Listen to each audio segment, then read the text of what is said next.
This Wealth Wednesday, we're talking about a very stressful part of life, and that's dealing with job loss. We have investment specialist Yvonne Delry from FirstOntario Credit Union and Aviso Wealth joining us here. Thanks for joining us today. Thank you. Thank you. So I wanted to talk about, we can't always predict when job loss will happen, but there are ways we can prepare ourselves for it. Yeah, so it's a very devastating time to find out that you've lost your job, the plant is closing, whatever the situation is. So there's a couple things that you can do while you're working. So from a professional standpoint, invest in yourself. So a lot of jobs already have education built in, continuing education, and that is part of your licensing. But even if it's not, it's a good idea to participate in seminars, training sessions, so that you stay relevant, not just for your existing employer, but if you need to seek additional employment. Then from a financial standpoint, we've talked about in previous Wealth Wednesdays creating a budget.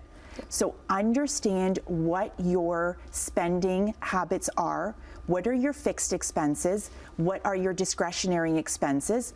Rule of thumb is to have 3 to 6 months of savings set aside for your fixed expenses, and this will ease a little bit of the stress as you transition maybe into some new employment and leaving your existing employer. Yeah, definitely having that emergency fund ready to go. Absolutely. Yeah. Absolutely. So when that job loss does happen, can employees expect payouts from job losses? Yes. So the first thing is to look at employment insurance, which is offered through the Government of Canada. This is a benefit if you have lost your job through no fault of your own. So it pays a percentage of your previous earnings up to a certain point.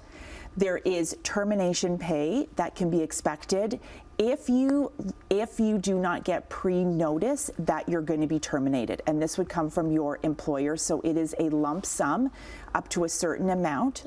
There is a severance package that can be expected from your employer, again, if you lose your job through no fault of your own.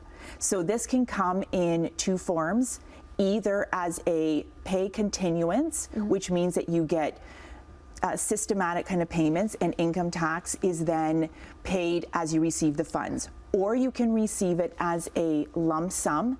There are structures through jurisdictions, federal, provincial, territorial, but you may receive more than just the standard amount. It is taxable income, so what you do with it depends on taxation and if you need the money. If you have RRSP contribution room, you can put that lump sum in your RRSP and then push forward the taxation for when you remove it out of the RSP. Gotcha. So we have about 1 minute left. I want to get to our last question. So if the employer provided retirement savings, what are some of the options for moving that around? So there's two forms of a registered pension plan. One is if it's a defined contribution, so that you can just take the amount and transfer it into a locked-in RSP.